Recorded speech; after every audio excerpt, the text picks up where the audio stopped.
国家的事情，是全部人类的事情。我们同样是人，看到大街上没有戴口罩，我特别的感觉他们没有那种意识来保护自己。我给他们发口罩，主要是传承一点，就是让他们学会保护自己。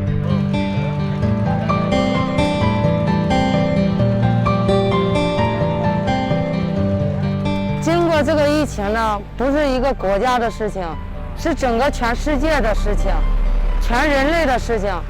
我感觉就是每个人都献出一份爱心，这是对我们整个人类都是好的。